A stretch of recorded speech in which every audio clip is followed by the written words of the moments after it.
Greetings, Guardians, my name is Bife here. So if you watched my videos on Egregore, I want you to cast your mind back a little.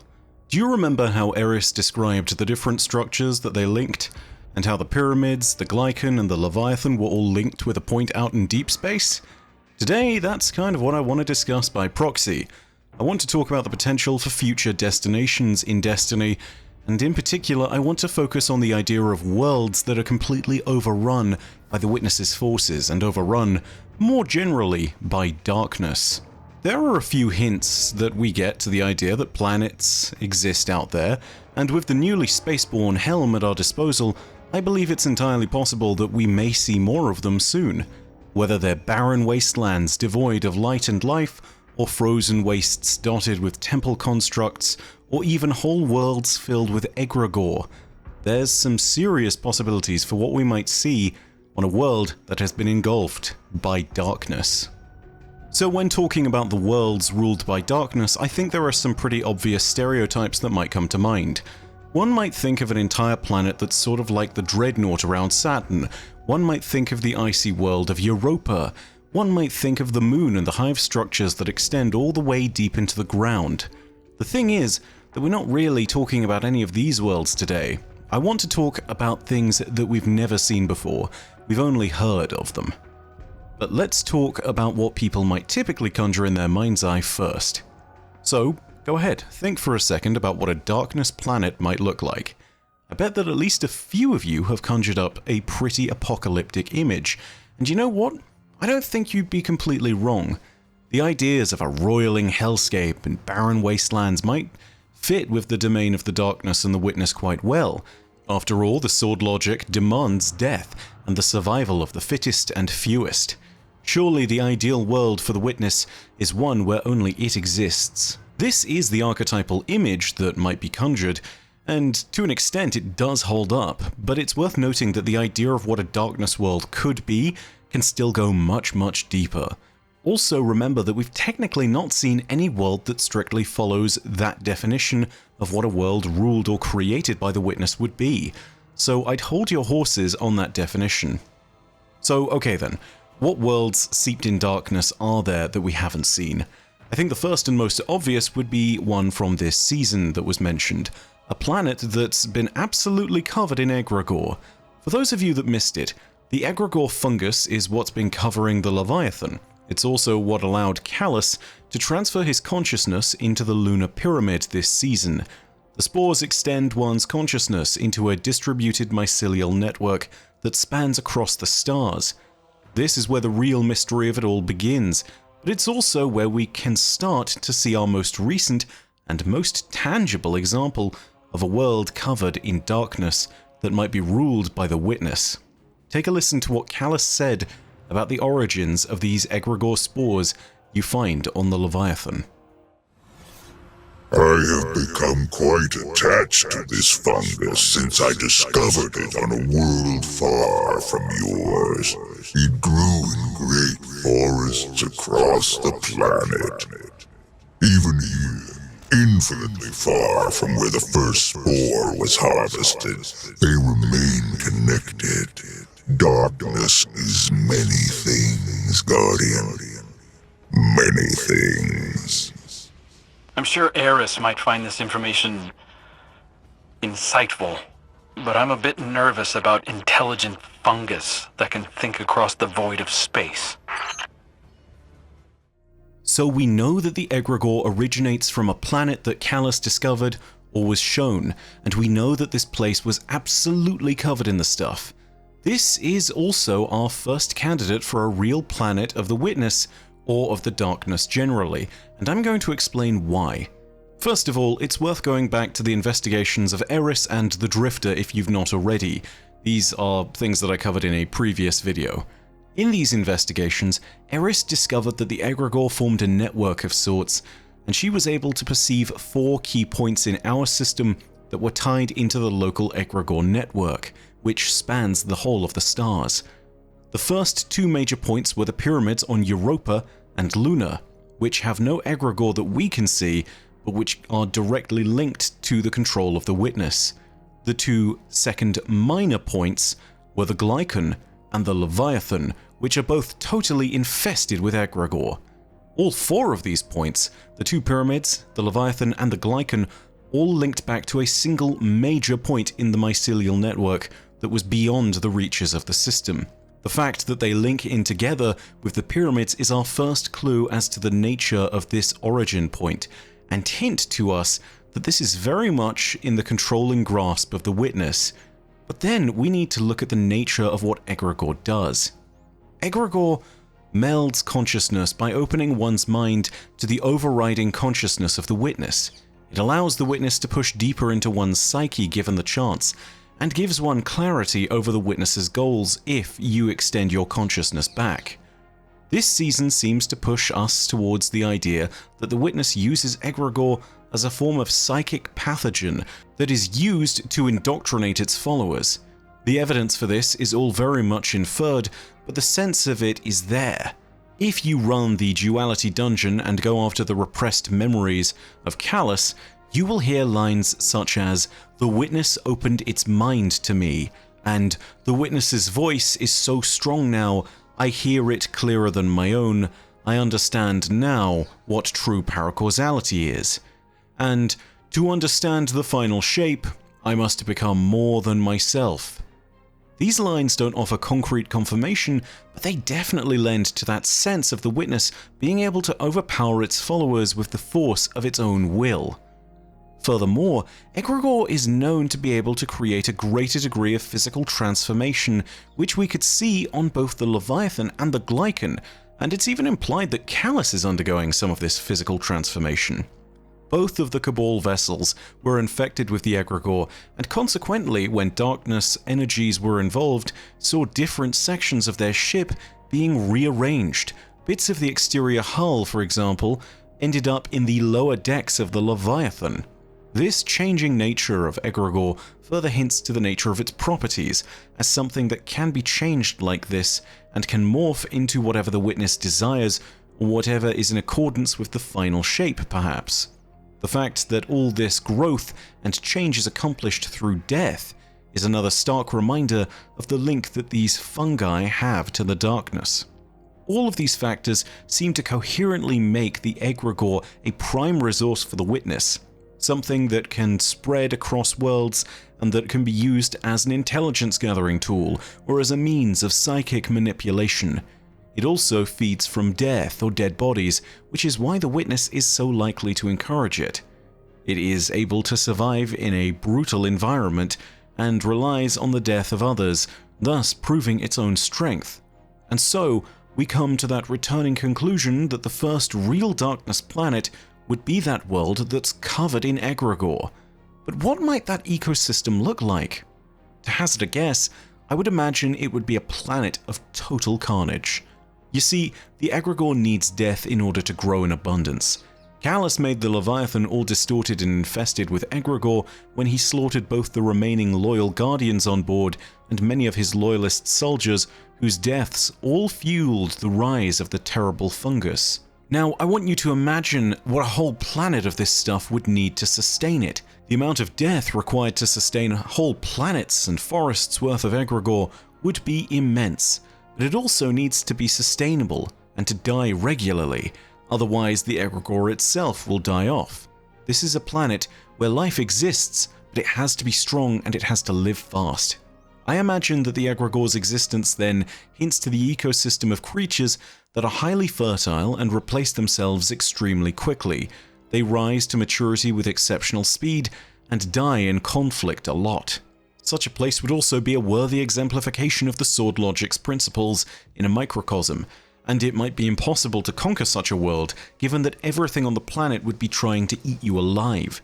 An aggressive ecosystem like this would promote strong life over weak life, which is very much in line with the principles of the Sword Logic and the final shape.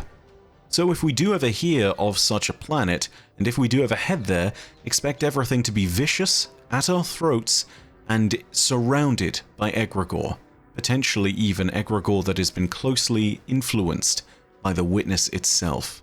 But this isn't even the first recorded instance of a planet that could adequately be called a planet of darkness. That first potential record comes from the notes of the Drifter, who took a crew to explore a place far out in the reaches of space, beyond the limits of the system. You can find these notes about the expedition in the original Gambit armor, and the story they tell is utterly remarkable. This is in particular on the Warlock Ancient Apocalypse armor. No reading out the lore tabs today, instead I'll go ahead and give you all a quicker summary before I start, though it's worth remembering that this is all from the perspective of the Drifter, and so it's not necessarily something that can be trusted completely as a result. He tends to omit details, fudge the truth, and sprinkle in a few lies for good measure. Anyway, the story goes like this. The Drifter and his crew left the Sol system in the early City Age, looking for things in the outer reaches of space. They eventually found a planet that was covered in an energy of some kind that repulsed the light, and they decided to investigate it further. Initially, the Drifter and his crew wanted to use the energy as a weapon by researching how to take it off-world. By doing this, they'd have a deadly advantage over other enemy light-bearers. According to the Drifter, the planet was so cold that the light-bearers within his crew would regularly keel over and die from exposure right then and there on its surface. Typically, they could last about an hour before such a death came for them. They were all, however, determined veterans who knew next to no fear after extended periods of time exploring out in deep space. This hubris, however, would be their downfall. The next thing they discovered were the so-called monoliths, and the things they contained. There were thousands of these monoliths dotted across the surface of the planetoid, and it was clear that they were alien in nature. But mysteriously enough, trapped inside each monolith was a kind of creature. These creatures were the source of the anti-light field. They shared common bioenergetics with the Hive, but were clearly different, and they were described as having a gooey, vacuous form without a head.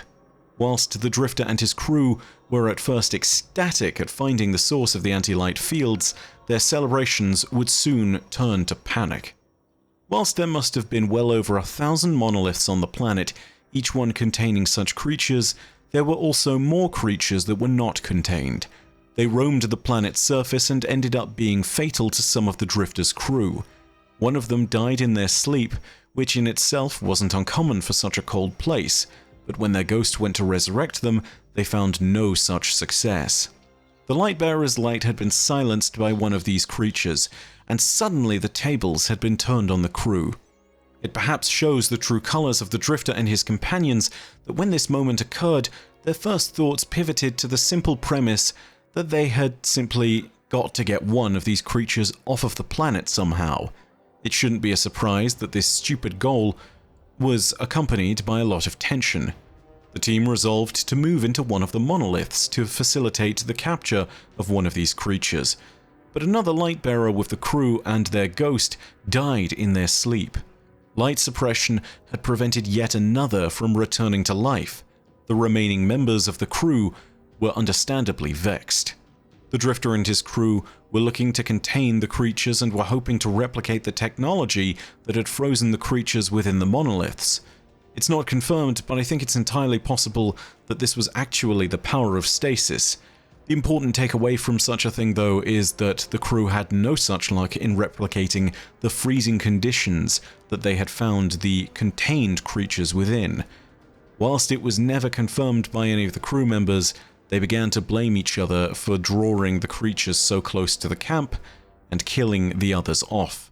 Eventually, someone drew their weapon, but the Drifter's cool demeanor and stern words kept the peace for the time being. From this moment onwards, the crew would continue for a long haul on the planet, and the Drifter and his companions apparently spent over 100 years on the planet's surface, trying to capture and tame the creatures with no success, although it's unclear if this time period is hyperbole or not. The extreme cold rendered their ship useless, and so they were trapped. Eventually, only 4 members of the crew, including the Drifter, were left, and they had once again settled for the night inside a monolith. It was at this unfateful moment that the Red Legion attacked the city, and the Traveler's light was momentarily extinguished. At this point, everyone in the crew knew what had happened and knew that they had all lost their light, and it took no time at all for the beleaguered crew to blame each other and betray each other. The Drifter was the only one left standing.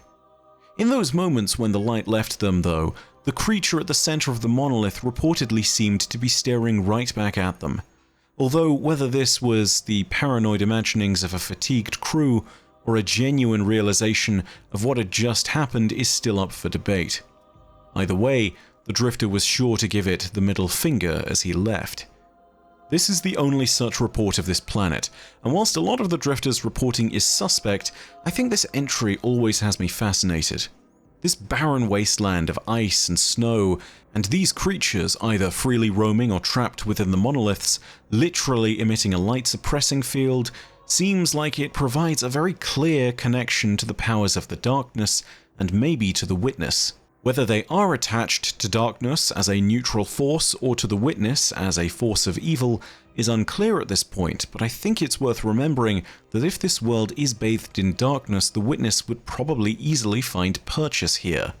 The Drifter's description of the monoliths is also strange and not particularly helpful, but we know for a fact that Osiris, when scrying the future within the Infinite Forest, had also foreseen monolithic structures of darkness settling over the lost city, potentially structures of the pyramids, and therefore it's entirely possible that these monoliths were in fact made up of pyramid architecture.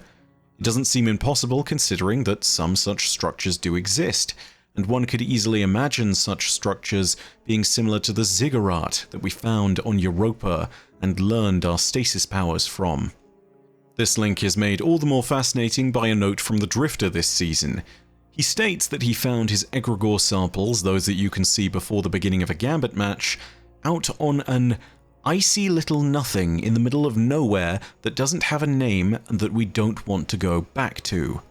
If that's correct, and if, by chance, it happens to be the same planet as the one described earlier, then that is truly a fascinating link, and one that potentially ties this planet of monoliths to the Witness more firmly.